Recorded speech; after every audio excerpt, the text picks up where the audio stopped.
राम, बजरंगबली की जय। आज हम बात करने वाले हैं जो नॉर्मलाइजेशन वर्तमान में जो पशु परिचय भर्ती परीक्षा में जो नॉर्मलाइजेशन की प्रक्रिया हुई है वो काफ़ी ज़्यादा चर्चा का विषय रही है और विवाद का विषय भी बनी हुई है।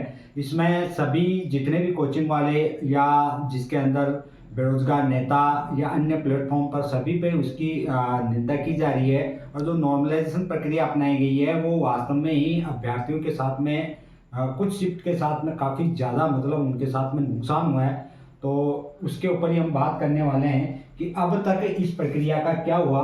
तो देखो इसके अंदर पहले जब बात आई थी तो उसमें सचिव साहब थे, उन्होंने कहा था कि हम 7 दिन के अंदर इसके ऊपर विचार करेंगे, लेकिन इस पर विचार नहीं किया गया बल्कि जो अभ्यर्थियों की एक और सूची निकाल दी गई, यानी कि 1.25 गुना, यानी कि 1.25 गुना की जो सूची निकाल कर उसमें अभ्यर्थियों के डॉक्यूमेंट्स वेरिफिकेशन की डेट तक डाल दी गई है।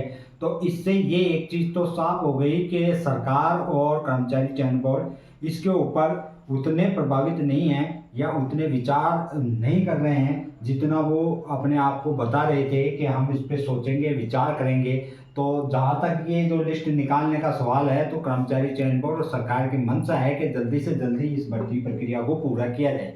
अब इसमें दूसरी बात आती है कि अब इसके ऊपर आगे क्या होगा। तो आगे के लिए जितने भी जैसे संतोष सर है या अन्य जो भी जुड़े हुए हैं उन्होंने कहा है कि हम इस भर्ती को कोर्ट में लेके जाएंगे। तो बिल्कुल स्वतंत्रता है, अगर कहीं से भी अन्याय होता है तो उसको कोर्ट में चैलेंज करना जरूरी है। बाकी कोर्ट का डिसीजन क्या आएगा ये कोई नहीं बता सकता है कि क्या आने वाला है, लेकिन अगर आप चैलेंज करना चाहो तो आपकी मर्जी है, इसको ले जा सकते हो। लेकिन इसका जो डिसीजन क्या आएगा इसके ऊपर हम साफ तौर से नहीं कह सकते। अब मेरी राय क्या है, देखो मैंने इतने दिनों तक जितना भी मेरे पास में अनुभव है उसके आधार पे मैं बता रहा हूँ कि हमेशा कोर्ट के ऊपर जो वैकेंसी जाती है तो उसका रिजल्ट क्या है यह आपको 0% रखना चाहिए, क्योंकि जो कोर्ट का डिसीजन आएगा वो हमेशा मान्य होता है। तो हम नहीं कह सकते कि 100% इसके अंदर जो नॉर्मलाइजेशन प्रक्रिया है उसको बदला जाएगा या रिवाइज रिजल्ट जारी किया जाएगा या उसको रद्द किया जाएगा, वो डिपेंड करता है कोर्ट पर। तो आप बिल्कुल इसके अंदर जो आपसे सहयोग मांग रहे हैं उनका सहयोग कर सकते हैं, आपकी इच्छा हो तो, और नहीं करना चाहिए तो बिल्कुल ना करें, वो आप पे डिपेंड करता है। तो ये आपके ऊपर है कि आप आगे जाके उसको कोर्ट में चैलेंज करना चाहते हैं या नहीं चाहते हैं, लेकिन ये पक्का है कि कोई ना कोई इसको चैलेंज जरूर करेगा।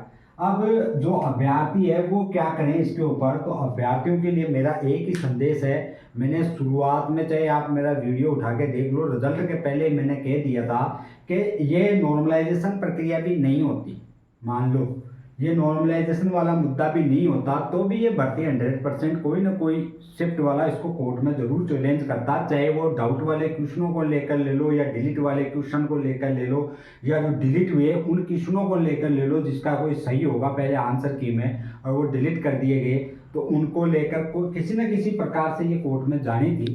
तो अभी एक फैशन सा बन गया है कि हर वैकेंसी कोर्ट में चली जाती है, तो वो एक अलग मुद्दा है। लेकिन अभ्यर्थियों को इसके भरोसे नहीं बैठना चाहिए कि कोर्ट के अंदर मेरे पक्ष में ही निर्णय आएगा, ये ध्यान रखना। ये बहुत अच्छी चीज़ मैं आपको बता के जा रहा हूँ।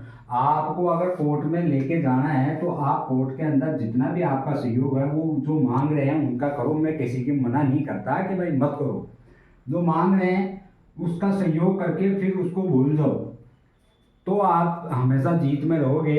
अन्यथा अगर हर अपडेट की जानकारियां लोगे तो आप इससे तो गए ही, अभी फिलहाल तो इससे गए ही, वो ही जाएगा कोर्ट में जो इससे चयन से वंचित हुआ है। तो फिलहाल इससे तो पशु परिषद से तो आपने हाथ धो लिया, आगे आने वाली भर्तियों से भी धो लोगे, क्योंकि एक माइंड में जो फ्रेशर है ना वो इंसान को न तो पढ़ने में रुचि रहेगी ना आगे में रहेगी। तो धन का नुकसान के साथ में आपका समय बर्बाद होगा और आगे के लिए आपकी तैयारी बिल्कुल जीरो हो जाएगी, यानी कि अगली भर्ती के लिए भी आप इसके अंदर क्या रहेंगे, अनक्वालिफाई हो जाएंगे।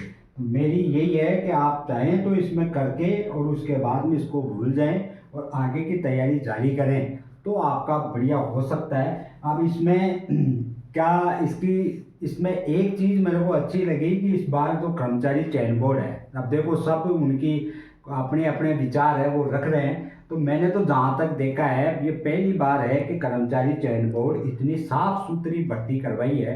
उनकी तरफ से अगर हम देखे जाएँ तो मेरी तरफ से 10 में से 10 नंबर दे दूंगा मैं। अब ये नॉर्मलाइजेशन प्रक्रिया उनकी लागू की नहीं हुई है, पुराने समय से लागू है, तो वो उसमें कुछ भी नहीं कर पाए, ये एक अलग मुद्दा है। लेकिन जो वैकेंसी करवाई थी, इसके अंदर जो पेपर कंडक्ट करवाया था, उसमें किसी भी प्रकार की धांधली नहीं हुई, बिल्कुल ओरिजिनल पेपर हुआ है। अगर ये नॉर्मलाइजेशन प्रक्रिया नहीं होती तो आप यकीन मानो, चाहे तो वैसे आप औसत निकाल के उसको काट के देख लेना, यानी कि आपकी कट ऑफ 117 से ऊपर नहीं जाती अगर नॉर्मलाइजेशन नहीं होता तो।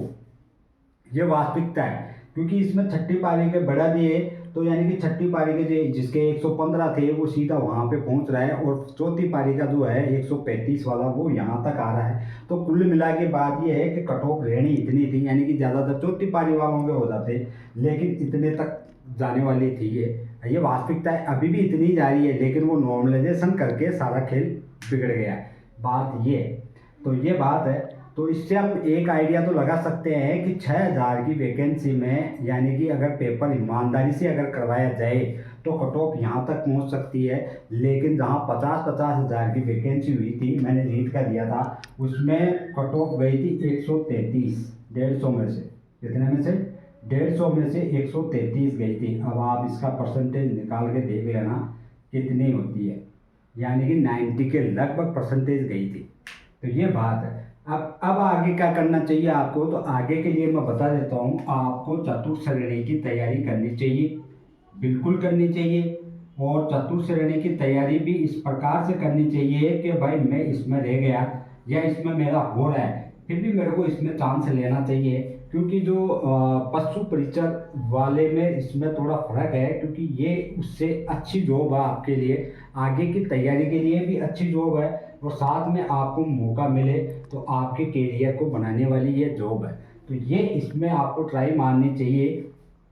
इसका जो विस्तृत सिलेबस भी जारी हो गया है दोबारा से, तो आप चाहें तो हमारे इस प्लेटफॉर्म से, यानी कि SVP क्लासेस से आप जुड़ सकते हैं। सब्सक्राइब करें न करें उससे कोई फर्क नहीं पड़ता, लेकिन आप यहाँ पे जुड़ोगे तो अब देखना, मैं जब भी क्लासेस स्टार्ट करूँगा उसके बाद में धीरे धीरे, मतलब उसके मैं जो कंटेंट लेके आऊँगा उसी पे काम करना स्टार्ट अब कर चुके हैं। तो मैं कह रहा हूँ, मैं NCERT माध्यमिक शिक्षा बोर्ड हिंदी ग्रंथ अकादमी की जो पुस्तकें हैं उनके माध्यम से आपका सिलेबस कराऊँगा, और साथ में एक आपको मैं बताऊंगा भी कि मैंने कहाँ से ये कंटेंट उठाया है। जैसे मान लो मैंने राजस्थान का परिचय लिया है, तो उसमें कौन कौन सी किताबों से मैंने वहाँ से उठाया, बाकायदा पेज नंबर के साथ मैं बताऊंगा। तो मैं यहाँ पे पढ़ाने के बाद में आप घर पर भी अपनी वो बुकें तैयार रखें, उनसे पढ़ें। अब कोई सोचे कि हम खुद पढ़ लेंगे, तो खुद पढ़ने के लिए आपको चाहे 10 साल लग जाए, लेकिन कहाँ से ट्यूशन बनेगा आपको समझ में नहीं आएगा। वो पैराग्राफ में होता है, वो पैराग्राफ में होता है। आपको एक ट्रेंड अध्यापक की आवश्यकता होगी, यानी कि एक प्रशिक्षित अध्यापक जिसके पास में अनुभव हो, उन किताबों के ऊपर काम करने का अनुभव हो, जिसने पढ़ाया हो, तो वो अनुभव है तो ही आपको वो समझा पाएगा कि भाई देखो पढ़ाते समय कि यहाँ से ऐसे ऐसे क्वेश्चन बनता है, और साथ में ये भी बताऊंगा कि कहाँ कहाँ पे ऐसे क्वेश्चन आए थे। अब आपको मेरी खुद की देखनी है, तो आपने मेरा 1-1.5 महीना वीडियो देखा होगा, तो मैंने इसमें डाउट वाले क्वेश्चनों की क्लास लेके आया था। मैं यहाँ पे आया था सर्वप्रथम डाउट वाले क्वेश्चनों की। तो उसमें मैंने कहा था कि जो जितने भी डाउट वाले क्वेश्चन हैं उनके अंदर मैंने कहा था कि ये बिल्कुल क्वेश्चन सही है, लेकिन इसको डिलीट उसी स्थिति में किया जाएगा जब आपत्तियां ज़्यादा आएगी और कर्मचारी चयन बोर्ड को लगेगा कि इनको यानी कि इनको बिल्कुल डिलीट करना चाहिए, अन्यथा भर्ती कोर्ट में जा सकती है।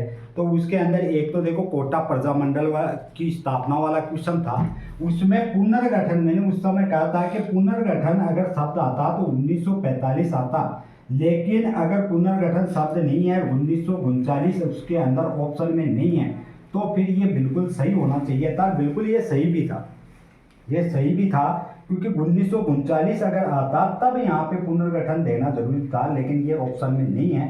तो स्थापना की बात की जाए तो 2 बार हुई थी, 1939 और एक हुई थी 1945 में। इसको स्थगित कर दिया गया था 1942 में, यानी कि जब इसकी स्थापना हुई 1942 में, भारत छोड़ो आंदोलन के समय इसे स्थगित कर दिया, वापस 1945 के अंदर दोबारा से कोटा प्रजामंडल की स्थापना हुई थी। ये बात आप याद रखना, ये रिपीटेड क्वेश्चन है लेकिन इसको इस बार डिलीट किया गया है। तो वो डिलीट करने का तो उनका जो बोर्ड है उनका अलग मुद्दा हो सकता है, तो उस पर हमें ज़्यादा चर्चा नहीं करनी है। तो ये आंसर हमेशा ये रहने वाला था।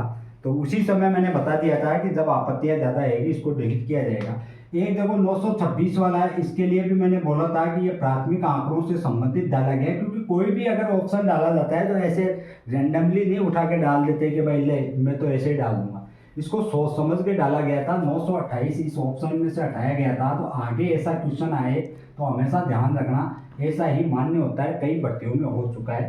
तो आप ध्यान रखें इस चीज़ का कि ऐसे क्वेश्चनों को वास्तव में आपको बारीकी से देखना चाहिए।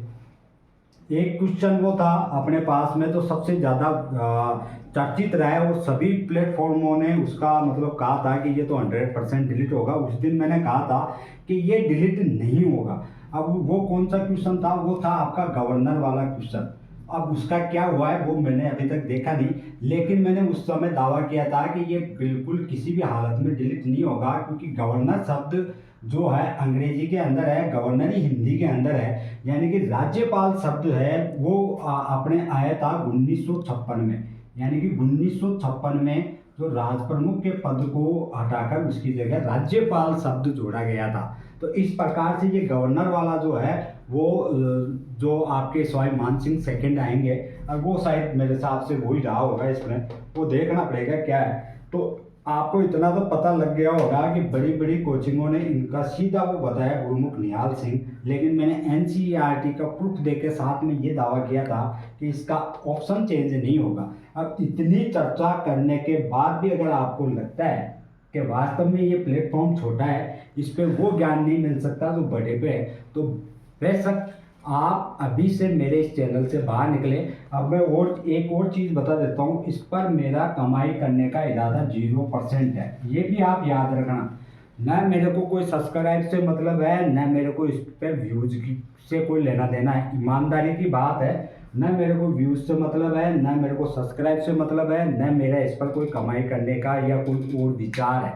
मेरा विचार ये है कि मैंने जितनी मेहनत की है, यानी कि जितना पढ़ा है, लगभग 15 साल एनसीईआरटी माध्यमिक शिक्षा बोर्ड और हिंदी ग्रंथ अकादमी के ऊपर मैंने जो काम किया है वो किसी को लाभ मिलना चाहिए। अब लाभ मिलने में चाहे वो 10 भी हो सकते हैं, 5 भी हो सकते हैं, संख्या में चाहे 100 भी हो सकते हैं। अब मेरे को इनसे कोई मतलब नहीं है कि कितने देखे, लाख देखे तो मेरे फर्क नहीं पड़ता, 5 देखे तो मेरे फर्क नहीं पड़ता। क्यों नहीं पड़ता? इसका रीज़न ये है कि मेरे को इसके ऊपर कोई वो सोर्स लेके या इनकम का सोर्स दे के, अर्निंग का कोई सोर्स दे के मेरा ये उद्देश्य नहीं है। मेरे को बस पढ़ाने में आनंद आता है। कोई अगर 10 भी देखते हैं तो मेरे को खुशी होती है, और मैं तब तक इस पे काम करूंगा जब तक मेरे को खुशी होगी, जब मेरे को ये लगेगा कि मैं इस पे असफल हो रहा हूँ। अब देखो मैंने इतने बताए डाउट वाले सारे, गवर्नर वाला सारा, तो ये मेरे पर्सनल है। आप यूट्यूब के हर क्षेत्र पे ढूंढ के बता दो, अगर किसी ने भी मैंने जिस प्रकार से बताया उस प्रकार से अगर उनका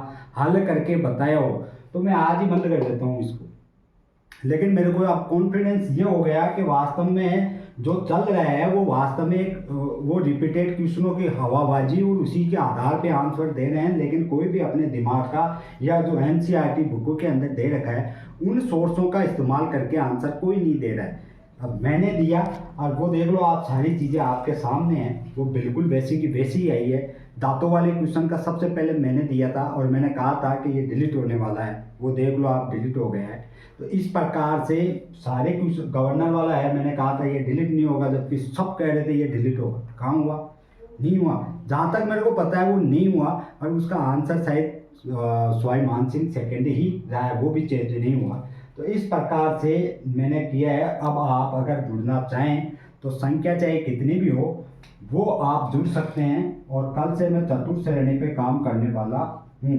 अब इसके ऊपर मैं कल आपको इसकी किताबें वगैरह सारी बताऊंगा, वो आपको पास में होनी चाहिए, और साथ में हर टॉपिक के कौन कौन सी किताबों में कहाँ कहाँ पर दे रखा है उसको आपको पढ़ना है। मैं बता दूंगा उसको किस प्रकार से पढ़ना है। फिर उसके बाद में उसकी उसी टॉपिक में से मैं क्वेश्चन लाऊंगा जो मतलब बन सकते हैं, जितने बन सकते हैं वो क्वेश्चन लाऊंगा, उनको हल करना है। फिर नहीं आए तो एक बार आपको फिर दोबारा से रिवीजन करना है। ज़िंदगी में फिर उठा के पीछे की तरफ नहीं देखना है कि मैं जाके सिलेबस उसका क्लियर करके आऊँ उस टॉपिक का, वो आपको करने की ज़रूरत नहीं है। तो आप विश्वास रखोगे तो आपको बिल्कुल सफलता मिलेगी और इसी प्लेटफॉर्म पे मिलेगी। बाकी आपकी मर्ज़ी, जहाँ चाहें वहाँ जा सकते हैं, आपका विचार है। तो इसी के साथ में जय श्री राम, बजरंगबली की जय।